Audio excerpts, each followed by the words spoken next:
Bom, seja bem-vindo à segunda aula aqui do curso de Rush com Scylla.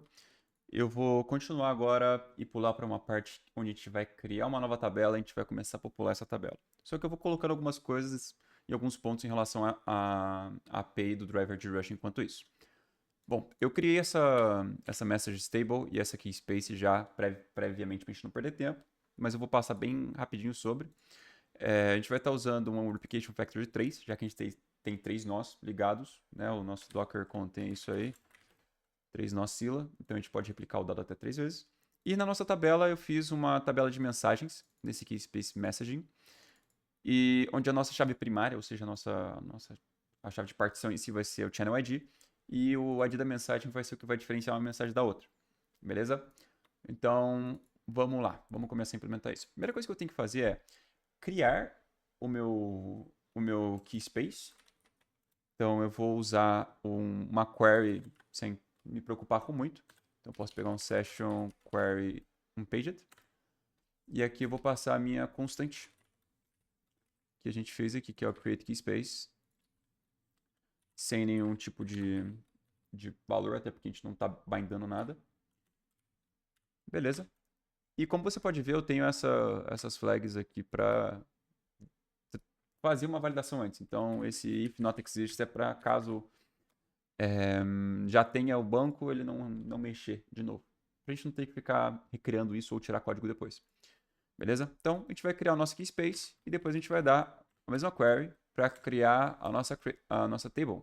Então, create messages table, mesma situação. Which. Vamos rodar isso aqui e vamos ver o que acontece. Doc cargo run. Beleza? Tá criado. Vamos acessar o docker exec it clsh. Se a gente dar um zoomzinho aqui e der um select all from messaging messages, tá aqui vazio, mas a nossa tabela tá ali também. Tá vendo? Aqui continua id int, message, author, content, primary key, do jeitinho que a gente setou. Então, tá tudo funcional. Vamos voltar para o nosso código.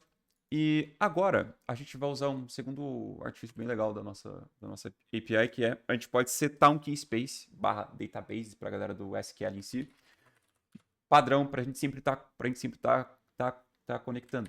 Se você for parar para olhar aqui quando eu dei o select, eu tive que passar o banco de dados em si, ou o nosso key space, e depois a mensagem. No driver de Rush, você pode usar o use key space e falar, pô, eu quero key space messaging, não é?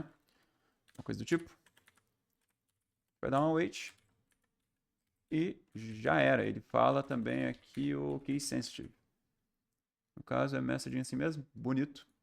Então sempre que eu rodar uma query agora, ele vai instantaneamente no key space de messaging.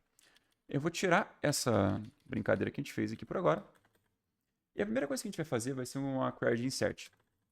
Então, eu vou colocar aqui insert query, onde a gente vai fazer um insert into messaging, ou na verdade messages agora, né?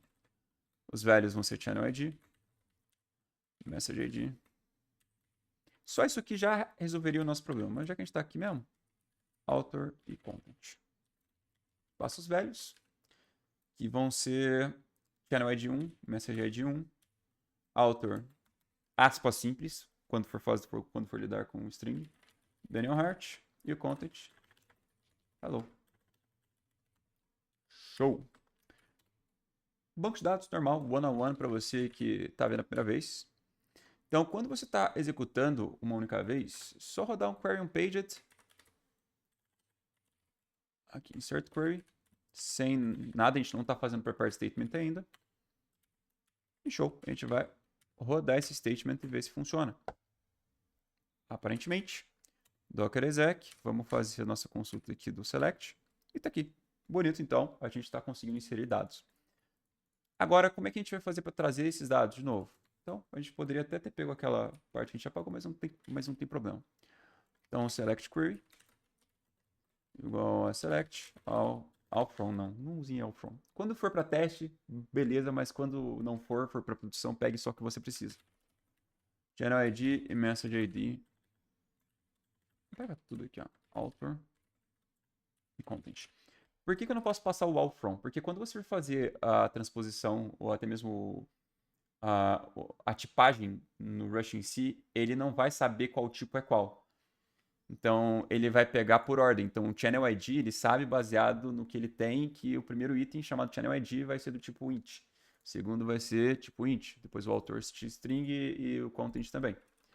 Então, essa é a ideia. Messages, beleza? Agora a gente vai dar um result igual a session query unpaged. Já passar a nossa select query. Nada aqui, por enquanto.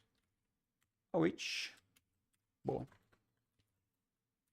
Rows igual a result.typed. E aqui no typed, novamente, a gente vai falar o que a gente está esperando. Então, channel ID é do tipo i32. Message ID, i32. Author é uma string. E o content é uma string também. Dá aquele await, dá a massa. Na verdade, aqui é só um tapped row, blá blá blá. Aquele whilezinho. Pode colocar um let SomeRow igual a rows next. A gente vai estar iterando.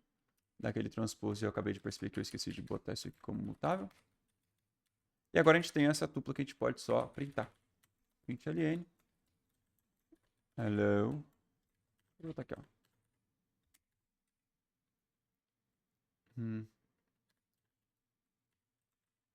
Pensando aqui, peraí. Show. A gente vai colocar isso aqui mesmo. Então, no meu 0 a gente tem uma string. Eu quero o 2.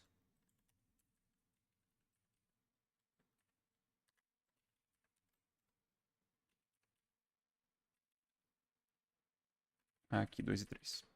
Perdi. Já era. 2 e 3, author e content. Isso aqui deveria funcionar. Boneco pra nós. Beleza. Daniel, hello, a gente fez aqui a nossa listagem. E beleza. Então, nessa aula eu só queria passar um pouco sobre parte de keyspace, como você usa o use keyspace e também fazendo umas queries bem simples. Na próxima já vai ter um pouco mais de organização nesse código. Essas queries vão virar constantes em si. E a gente vai deixar um pouco mais organizado, beleza? Então, próxima aula você já para um pouco o vídeo, replica e toma o seu tempo para você entender o que mudou aqui no código. E até a próxima aula.